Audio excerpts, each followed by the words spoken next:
नमः शिवाय। मैं मोनिका अग्रवाल आप सबका आपके अपने चैनल एस्ट्रोलॉजर मोनिका पे स्वागत करती हूँ। और आज का हमारा विषय है हमारे साथ जीवन में पक्षपात क्यों होता है विभिन्न क्षेत्रों में, या हमारे साथ धोखा क्यों होता है। आप चाहे वर्क प्लेस पे हो सकता है आपके साथ पक्षपात या धोखा, आपके अपने घर में आपके माता पिता आपके साथ कर सकते हैं, आपका बच्चा आपके साथ कर सकता है, आपके कोई रिश्तेदार कर सकते हैं, आपके फ्रेंड कर सकते हैं। तो कैसे हम अपनी कुंडली से इजीली जान सकते हैं कि हमें कहाँ सतर्क रहना चाहिए और कौन सी ऐसी रेमेडी करें जिससे कि हमें धोखे ना मिले। तो अंत तक ज़रूर बने रहिएगा और सबसे पहले इस चैनल को सब्सक्राइब ज़रूर करिए ताकि आपको ऐसे ही इंफॉर्मेटिव वीडियोस मिलते रहें। तो चलिए स्टार्ट करते हैं। तो सबसे पहले हम बात करते हैं धोखे या पार्शियलिटी किसके साथ होती है। धोखा देने वाला सबसे बड़ा ग्रह जो होता है वो होता है राहु और केतु। ये ग्रह बहुत इंसान को राहु भ्रमित करता है, तरह तरीके से आपको उलझाता है, आपको गलत व्यक्ति पे विश्वास कराता है, आपको गलत निर्णय लेने के लिए मजबूर कर देता है। तो ये सारा इल्यूजन का जो मेन कारण है वो राहु है। राहु जिस ग्रह के साथ होगा वैसे ही आपके साथ धोखे होने की, पार्शियलिटी होने की चांसेस रहेगी। उसी रिलेशन में आपको तकलीफ ज़्यादा होगी। तो सबसे पहले बात करते हैं राहु की गुरु के साथ युति, जिसे हम चांडाल युग भी कहते हैं, गुरु चांडाल युग। तो गुरु किसके कारक है? तो गुरु सबसे पहले टीचर के कारक होते हैं। आपके विवाह में आपके हस्बैंड हैं तो आपके हस्बैंड के ये कारक होंगे। अगर आप कोई लेडी हैं तो गुरु कारक होते हैं आपकी संतान के। तो अगर आपके गुरु और राहु का योग है तो सबसे पहले जहाँ आपको नॉलेज की थोड़ी हो सकता है कमी हो, शिक्षा और धन का जहाँ एक और ये योग अभाव देता है, वहीं दूसरी ओर आपको सतर्क करता है कि आपको हो सकता है जीवन में आपके साथ आपके टीचर्स पार्शियलिटी कर ले जाएं, हो सकता है जीवन में आपकी संतान आपको धोखा दे जाए, या ये भी हो सकता है कि आपको आपके हस्बैंड से धोखा नहीं। तो सावधान रहें। नेक्स्ट बात आती है सूर्य और राहु की। अगर राहु सूर्य के साथ होता है तो ये ग्रहण योग बनाता है और ये हमारी आत्मा को, कहा जाए आत्मशक्ति को बहुत ज़्यादा सबसे पहले कमज़ोर कर देता है। हम बहुत ज़्यादा भ्रमित स्थिति में रहते हैं, हमारे अंदर उतनी शक्ति नहीं होती कि हम कोई नए कार्य को इंथुजियाज़म के साथ कर सकें। और सेकेंड इम्पॉर्टेंट थिंग जो ये ग्रहण योग होता है, हमें बहुत अनस्टेबल जहाँ बना रहा है, वहीं दूसरी ओर सूर्य जो होता है हमारे पिता का कारक ग्रह होता है और साथ साथ हमारे एम्प्लॉयर, हायर अथॉरिटीज़ का, सरकारी जो कर्मचारी हैं हमारे, उनका ये कारक ग्रह होता है। तो अगर सूर्य के साथ आपके राहु या केतु की युति है तो आपको सावधान रहना चाहिए। आपके साथ हो सकता है आपके कार्य क्षेत्र में पार्शियलिटी हो, या कार्य क्षेत्र में आपके उच्च अधिकारी आपको धोखा दे सकते हैं। माइट भी आपके पिता आपके साथ पक्षपात कर सकते हैं कुछ केसेस में। तो आप थोड़ा सावधान रहें और उपाय ज़रूर करते रहें। अगर चंद्रमा की युति राहु या केतु के साथ होती है तो चंद्र ग्रहण बनाता है और ये स्थिति भी बहुत ख़राब होती है, व्यक्ति को मन से बहुत कमज़ोर कर देती है। ये ऐसे व्यक्ति बहुत इजीली किसी के ऊपर विश्वास कर लेते हैं, जो भी उनसे प्यार से मिला हम उसी के हो लिए वाली स्थिति होती है। और ऐसी स्थिति में थोड़ी सी सहानुभूति, थोड़े से प्रेम में ये मानसिक रूप से उस व्यक्ति से अटैच हो जाते हैं और ज़रूर धोखा खाते हैं। तो जिनका चंद्रमा के साथ अगर राहु है तो ऐसे व्यक्तियों को थोड़ा सतर्क रहना चाहिए। उन्हें समाज में हर क्षेत्र में धोखे मिलने की चांसेस होती है। चंद्रमा माता का एक और प्रतीक होता है, मातृ कारक ये ग्रह है। तो हो सकता है आपकी माता के साथ लड़ाई झगड़े होते हों, हो सकता है आपकी माँ कुछ ऐसे गलत डिसीजंस आपकी लाइफ में ले जिसकी वजह से आपको जीवन पर्यंत भोगना पड़ जाए। उनके गलत डिसीजंस का रिजल्ट हो सकता है आपकी माँ की आपके साथ सहानुभूति बहुत कम हो। तो ऐसी स्थिति में आप सावधान रहें और उपाय ज़रूर करते रहें। अब बात करते हैं मंगल की राहु या केतु के साथ युति। ये युति जो होती है व्यक्ति को बहुत ज़्यादा आक्रामक बना देती है और एक तरीके से आप कहा जाए कि आप बहुत ज़्यादा क्रोधी हो जाते हैं, बहुत एग्रेसिव हो जाते हैं, चीज़ों को जो है बहुत शांतिपूर्वक जो है आप किसी भी डिस्प्यूट को सुलझाने में असमर्थ हो जाते हैं। गलत चीज़ आपसे बिल्कुल बर्दाश्त नहीं होती, आप अपना टेम्परामेंट बिल्कुल खो के बिल्कुल पागलों जैसी भी हो सकता है स्थिति में बिहेव करना शुरू कर देती हो, बहुत चीखने चिल्लाने लगते हो।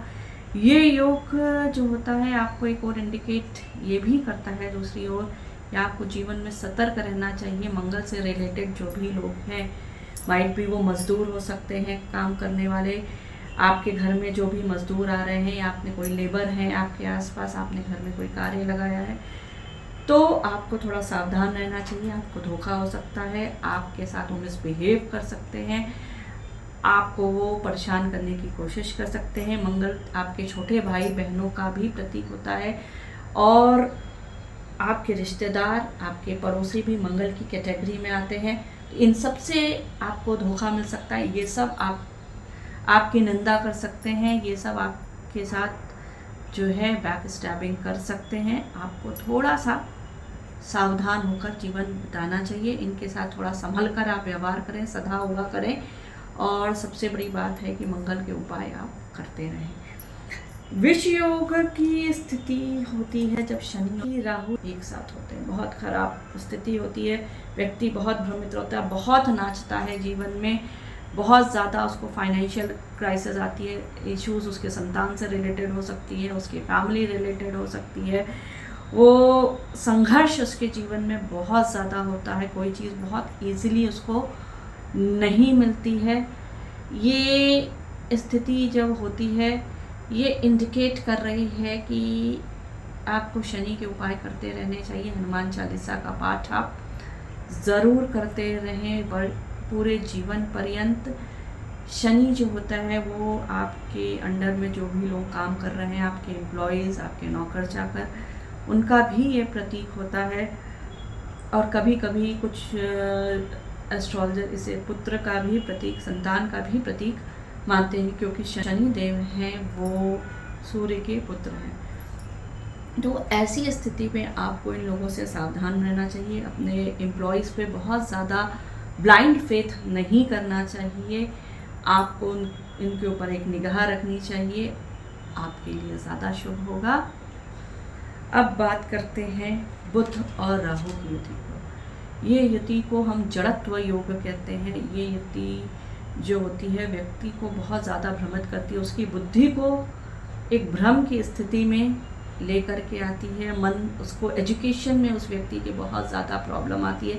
ऐसे व्यक्तियों को एग्ज़ामिनेशन अगर कोई क्लियर करना है, कोई कॉम्पिटिटिव एग्ज़ाम वो क्लियर करना चाह रहे हैं, हो सकता है बार बार वो डिस्क्वालीफाई हो जाए। कोई इसके लिए अगर वो जॉब के लिए इंटरव्यू दे रहे हैं तो ये भी हो सकता है बार बार वो डिस्क्वालीफाई हो। उनका मन पढ़ने में थोड़ा एकाग्र चित्त कम हो पाता है, या ये कहिए कुछ गलत डिसीजंस ले जाते हैं। तो ये जो होता है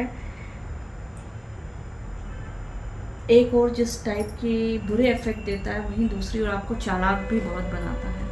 तो बुध राहु की अगर युति किसी भी व्यक्ति की कुंडली में है तो वो व्यक्ति चतुर तो बहुत होता है, चालाक होता है। अपनी चालाकी से अपने रास्ते जो है शॉर्टकट निकालना या कैसे किसी को धोखा देना, ये सब भी उसे आता है।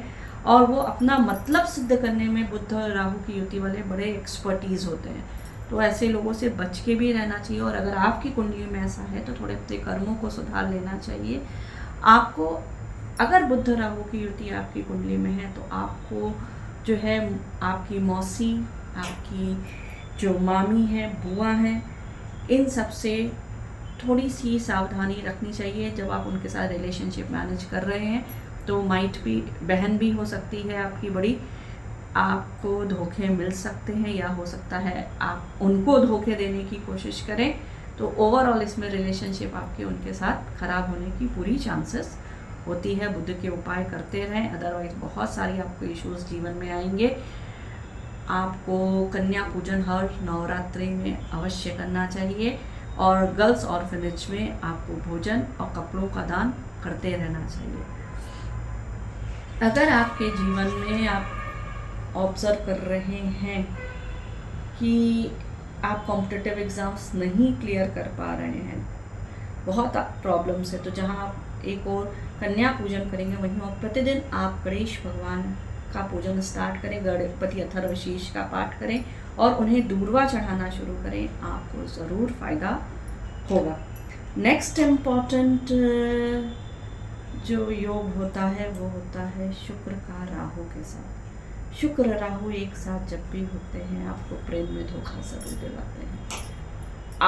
आपको ये इंडिकेट कर रहा है कि आपकी शादी के बाद भी हो सकता है आप अपने पार्टनर के साथ संतुष्ट ना हो, आपके घर में बहुत ज़्यादा झगड़े हों, आप दूसरी किसी की ओर आप जो है फिर से आकर्षित हो जाए, या अगर आपकी शादी हो गई है तो हो सकता है उससे पहले आपके किसी और के साथ अफेयर रहा हो, आपका अट्रैक्शन उसकी ओर रहा हो, आप उससे प्रेम करते हो। तो शुक्र और राहु की युति आपको भी धोखा दिलाती है, या ये हो सकता है आपके कई ब्रेकअप कराती है और आपकी शादीशुदा ज़िंदगी में मेटलिस्टिक लाइफ में बहुत ज़्यादा इश्यूज़ लेके आती है। शुक्र जो होता है वो जो होता है एक पुरुष की कुंडली में स्त्री का, आपकी वाइफ का, आपकी जो लवर है, फियांसी है, उसका कारक होता है। आपको जो है इस समय समझ जाना चाहिए, आपको हो सकता है धोखे मिल सकते हैं। तो आपको इस समय सबसे बड़ी इंपॉर्टेंट चीज़, अगर आपका विवाह नहीं हो रहा है या आपको ऐसा लग रहा है आपको धोखे की उम्मीद है या आपके रिलेशनशिप्स बार बार टूट जा रहे हैं, तो आपको सबसे पहले स्त्रियों का सम्मान करना आना चाहिए। सेकेंड इम्पॉर्टेंट थिंग है, अगर आपका विवाह नहीं हो पा रहा है या ऐसा कुछ है तो आपको देखना चाहिए कहीं सामूहिक विवाह अगर होते हों तो वहाँ पे जो भी निर्धन कन्याएं उनके विवाह में आप जितना शारीरिक और आर्थिक योगदान दे सकते हैं अपने सामर्थ्य के अनुसार ज़रूर दें। कोशिश करें कि उनको आप बेडशीट या एक बेड या मैट्रेस गिफ्ट करें, अगर आपका सामर्थ्य है तो आपके लिए शुभ होगा। अब नेक्स्ट इम्पॉर्टेंट चीज़ जो आती है वो आती है, मैंने शुरू में कुछ उपाय नहीं बताए, जैसे गुरु और राहु अगर की युति है, गुरु चांडाल योग है तो आपको सबसे पहले अपने जीवन में एक गुरु बनाना चाहिए, आध्यात्मिक गुरु। आप मेडिटेशन करना स्टार्ट करिए, आप स्पिरिचुअल पाथ पे जितना रहेंगे उतना आपके लिए अच्छा रहेगा। गुरु राहु की युति है तो अपने माथे पे केसर का टीका लगाना शुरू करें। प्रतिदिन अगर हो सके तो हल्दी आप अपने वॉशरूम में रख लीजिए, थोड़ी सी हल्दी डाल करके पानी में एक मग्गा आप नहाइए, आपके लिए वो फ़ायदेमंद होगा। बृहस्पतिवार के दिन बृहस्पति भगवान की पूजन करना या गुरु मंत्र का जाप करना भी आपके लिए शुभ रहेगा। अगर आपके उसमें सूर्य और राहु की युति है, यानी आपका आत्मविश्वास बहुत डुला हुआ है, बहुत परेशान है, तो अपने घर में हर इतवार के दिन गायत्री हवन ज़रूर करें। आदित्य हृदय स्तोत्र का पाठ करना आपके लिए शुभ होगा। और अगर कर सकते हैं अपने पिता के साथ संबंधों को हमेशा मजबूत रखें। और अगर इनमें से कोई उपाय आप नहीं कर पाए तो प्रतिदिन सूर्य को जल तो आप अवश्य दें, आपके लिए शुभ होगा। चंद्रमा खराब है, चंद्रमा राहु की युति है तो आपको धोखे मिलने की पूरे जीवन बहुत चांसेस रहती है, हर रिश्तों में आपको धोखा मिलता है। इसलिए अपने माँ के साथ सबसे पहले संबंध अच्छे रखें। जो भी वृद्ध लोग हैं उनके साथ, माताएं हैं आपके आसपास, उनके साथ अगर आप अपने संबंध अच्छे रखते हैं, आपकी माँ आपके साथ बहुत खुश रहती हैं तो आपके लिए बहुत अच्छा रहेगा। आप चंद्रमा के जाप अवश्य करिए। पूर्णिमा के दिन का व्रत करना आपके लिए बहुत शुभकारी होगा। नेक्स्ट था, हमने बात की थी मंगल की राहु या मंगल की केतु के साथ युति हो, अंगारक योग बन रहा हो तो क्या करें। हनुमान जी का डेफिनेटली आपको पाठ करना ही करना है। हनुमान चालीसा का पाठ करिए, हनुमान मंदिर में जा करके दर्शन और पूजन करना, गुड़ का दान करना, गाय को गुड़ हर मंगलवार को खिलाना, पक्षियों को गेहूँ और दाने डालना आपको बहुत ज़्यादा प्रोटेक्ट करेगा, आपके मन को बहुत ज़्यादा शांत करेगा। ऐसे ही प्रेम संबंधों में जो आपको धोखे मिलते हैं, आपको राहु और बुध की युति के कारण या राहु शुक्र की युति के कारण, तो भी आपको कन्याओं का सम्मान करना आना चाहिए। कन्या पूजन आप अवश्य करें। जितनी भी आपके आसपास अगर गरीब कन्याएं हैं आप उनको देखिए, उनको आप अगर उनके लिए वस्त्रों की व्यवस्था या उनकी ज़रूरत की चीज़ों की व्यवस्था आप करते रहते हैं तो आपके लिए बहुत अच्छा होगा। माता दुर्गा की स्तुति करना, देवी मंदिर जाना, वो भी आपके लिए फलकारी होगा। तो ये थी एक बहुत ही संक्षिप्त रूप से मैंने आपको बताने की कोशिश की है कि राहु केतु का आपके जीवन में विभिन्न ग्रहों के साथ युति होती है तो क्या प्रभाव पड़ता है। आपके जीवन में विभिन्न ग्रहों के साथ युति होती है तो क्या प्रभाव पड़ता है। और सबसे बड़ी बात यह है कि इस कुंडली में राहु की इनके साथ युति होती क्यों है। वो युति इसलिए होती है, ये इंडिकेट करती है कि पूर्व जन्म में आपने क्या पाप कर्म किया, किस व्यक्ति को आपने सताया है, वो व्यक्ति इस जन्म में आपसे अपना बदला लेने उसी रूप में।